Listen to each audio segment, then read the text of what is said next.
What if the true measure of aging is not how fast you move, but whether you can still lower yourself to the floor with control and rise again with confidence? This content is for educational and informational purposes only and is not a substitute for professional medical advice, diagnosis, or treatment. Individuals with existing health conditions, joint issues, balance concerns, or mobility limitations should consult a qualified healthcare professional before attempting new movements or routines. Always perform movements within a safe and comfortable range, and stop immediately if pain or dizziness occurs and the body lowers itself toward the ground. Something deeply restorative begins to happen within the joints that modern life rarely allows. Chairs, elevated beds, sofas, and car seats have gradually removed the need for the hips, knees, and ankles to travel through their full natural range. Over time, this absence of movement quietly teaches the joints to forget what they were designed to do. Cartilage receives less nourishment, connective tissues lose elasticity, and the nervous system reduces its familiarity with deep angles of flexion and stability. Yet when a person deliberately returns to the floor each day, even slowly and gently, the joints begin to remember their original blueprint. In these low positions, the hips fold fully, the knees bend deeply, and the ankles flex in ways that stimulate the circulation of synovial fluid. This fluid is not simply lubrication. It is the primary source of nourishment for cartilage, which has no direct blood supply. Movement acts like a pump, distributing this fluid across joint surfaces and keeping them resilient and hydrated. Without this motion, joints gradually stiffen not because of age alone, but because of disuse. The ground becomes a quiet tool that reintroduces motion where stillness has settled for years. There is also a subtle reawakening of connective tissue. Ligaments and tendons adapt to the demands placed upon them. When the body frequently experiences deep but controlled bending, these tissues maintain their elasticity and strength.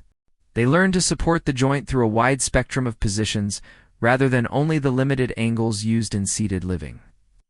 This adaptability protects against sudden strains and awkward movements that often lead to injury later in life. The body becomes more tolerant, more forgiving, because it is regularly exposed to the full vocabulary of its movement potential.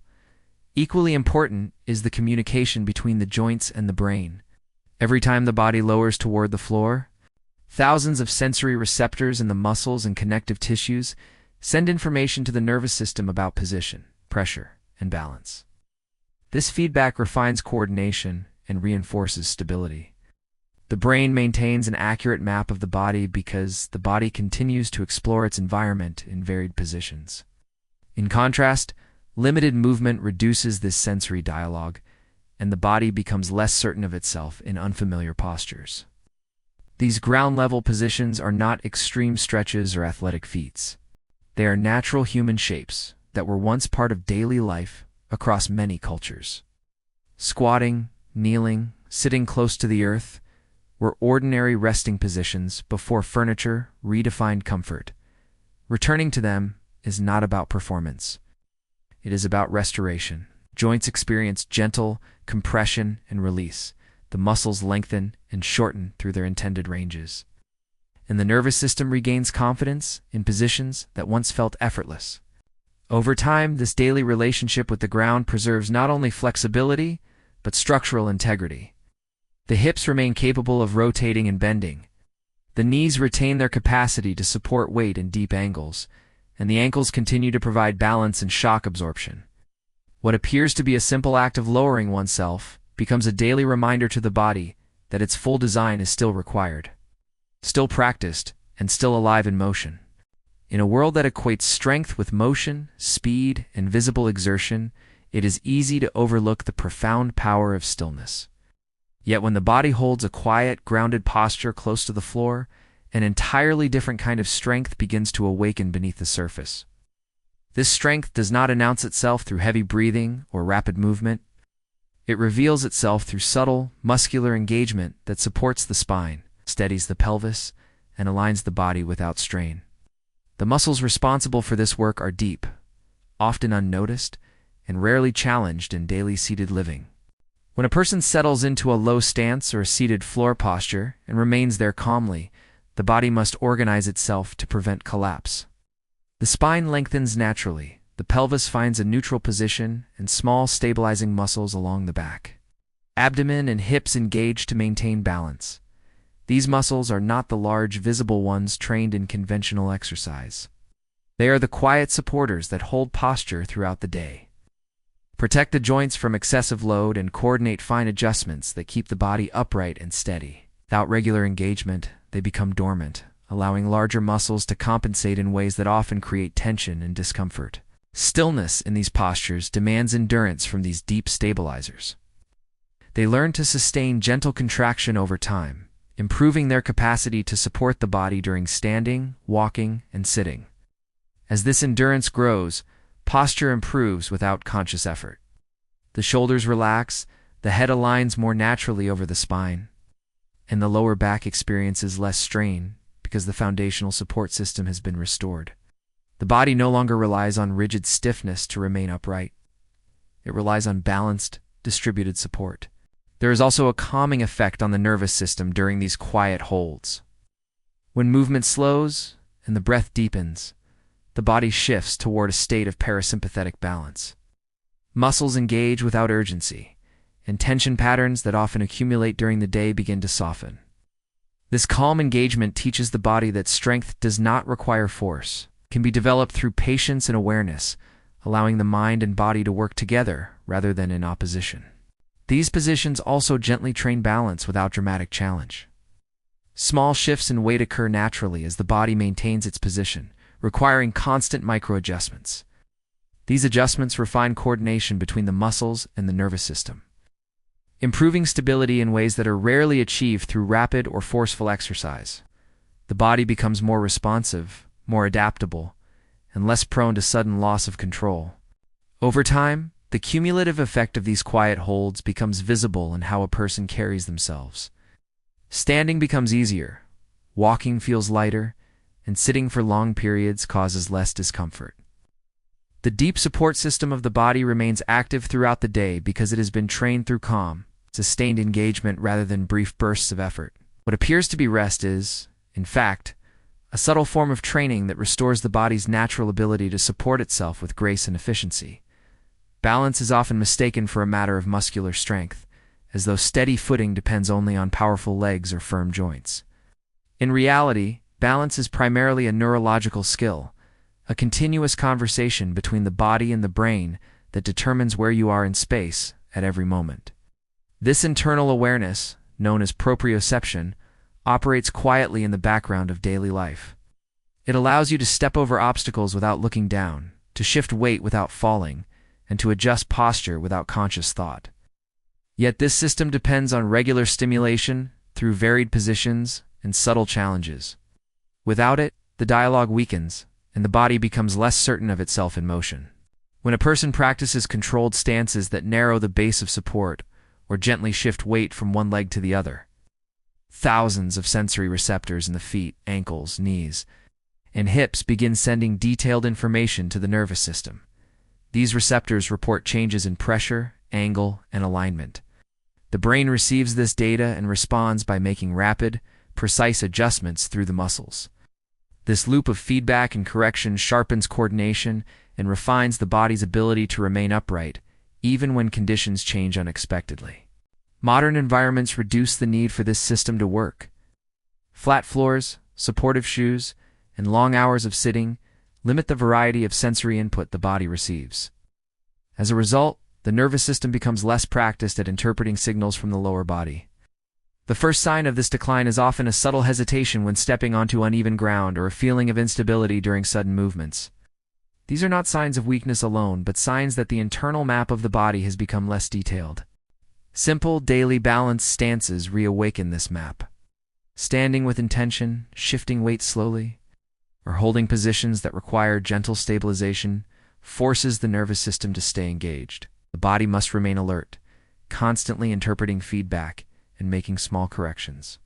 Over time, this practice improves reaction time, making it easier to recover from slips or missteps before they become falls. The improvement is not dramatic or visible, but it is deeply protective. The feet play a particularly important role in this process. They contain a dense network of sensory nerves that inform the brain about contact with the ground. When balance movements are performed barefoot or with minimal support, this sensory network becomes highly active. The brain learns to trust the information coming from the feet, enhancing stability throughout the entire body. Ankles become more responsive, knees align more naturally, and the hips contribute to maintaining equilibrium. This neurological training also builds confidence. As the body becomes more reliable in its ability to maintain stability, fear of falling diminishes. Movements become smoother and more assured because the nervous system has practiced responding to subtle shifts repeatedly.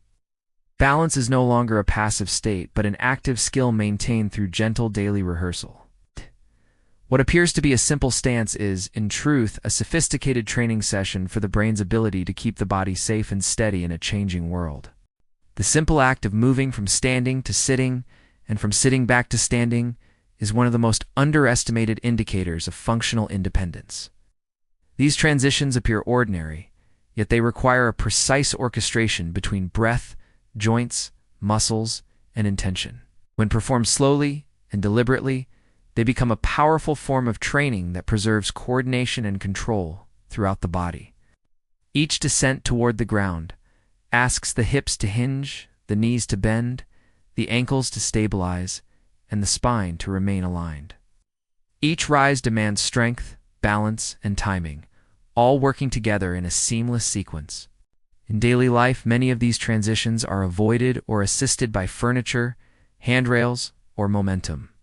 Over time, the body forgets how to perform them smoothly on its own.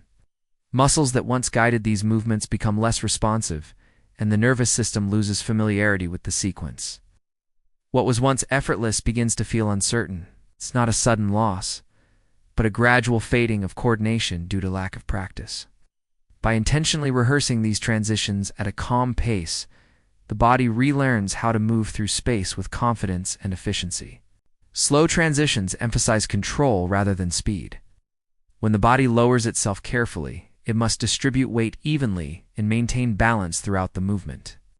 The breath naturally synchronizes with motion, preventing unnecessary tension. This mindful pacing trains the nervous system to remain calm during physical effort, reducing the tendency to rush or brace unnecessarily. The muscles learn to engage in the correct order, supporting the joints without strain or jerking motions. Rising from the ground is particularly instructive. It requires the lower body to generate force, while the upper body stabilizes and assists in balance. The hips and thighs provide strength, the core maintains alignment, and the feet adapt to the shifting load. This coordinated effort mirrors many real-life situations, such as getting out of a chair, stepping into a vehicle, or recovering from a stumble. Practicing this movement regularly ensures that the body retains the capacity to support itself without relying on external assistance. These transitions also reinforce spatial awareness. As the body moves through different heights and angles, the brain receives constant feedback about position and orientation. This strengthens the connection between intention and action, allowing movements to feel more fluid and less hesitant. Over time, the sequence becomes familiar again, restoring a sense of ease that may have quietly diminished. Perhaps most importantly, rehearsing these movements preserves dignity. The ability to sit and stand independently is closely tied to personal autonomy.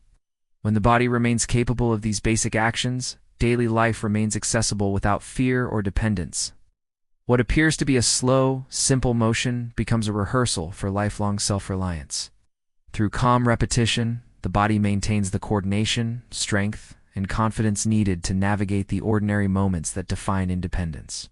The body responds not to intensity alone, but to consistency. Small movements performed every day create a message that travels through muscles, joints, and the nervous system with remarkable clarity. This message says that the body is still in use, still required to move, still expected to perform. Over time, this quiet communication shapes how tissues behave, how energy is regulated, and how resilience is maintained. What seems insignificant in a single session becomes powerful through repetition because the body adapts most faithfully to what it experiences regularly. Muscles, for example, are highly sensitive to demand. When they are engaged daily, even in gentle ways, they retain their metabolic activity and structural integrity. Blood flow increases, oxygen delivery improves, and cellular processes responsible for repair and renewal remain active. In contrast, long periods of inactivity signal the body to conserve energy, gradually reducing muscle tone and endurance. Daily movement interrupts this process, reminding the body that strength is still necessary for everyday life. Joints respond similarly. Regular motion keeps synovial fluid circulating, nourishes cartilage, and prevents stiffness from settling into connective tissues. The repetition of bending, holding, transitioning through natural positions ensures that the mechanical parts of the body remain well maintained. This maintenance does not require force or strain, it requires frequency. The joints learn to expect movement and adapt by remaining supple and responsive. The nervous system also benefits from this rhythm. Repeated movements create familiar neural pathways, making coordination more efficient and automatic. The brain becomes practiced at interpreting signals from the body and responding with precise adjustments. Over time, this familiarity reduces hesitation and increases confidence in motion. The body feels more predictable and reliable because it has rehearsed its movements countless times. There is a psychological effect as well. Daily repetition establishes a sense of continuity between intention and action. The routine becomes a quiet ritual that reinforces awareness of the body and its capabilities. This awareness encourages further movement throughout the day, creating a positive cycle where activity leads to more activity. The body remains engaged, not because of motivation alone, but because movement has become a natural part of daily rhythm. Resilience grows from this steady practice. The body becomes better prepared to handle unexpected demands because it has been gently conditioned through regular use. Small stumbles, awkward steps, or moments of imbalance are more easily corrected because the muscles, joints, and nervous system are accustomed to working together. What protects the body is not occasional effort, but the accumulation of small, consistent actions that keep all systems alert and functional. Over time, this repetition shapes how the body ages. It does not prevent change, but it influences the direction of that change. Instead of adapting to stillness and decline, the body adapts to movement and capability. The daily reminder that the body is needed sustains its readiness to respond. Preserving mobility and confidence through the quiet power of consistent practice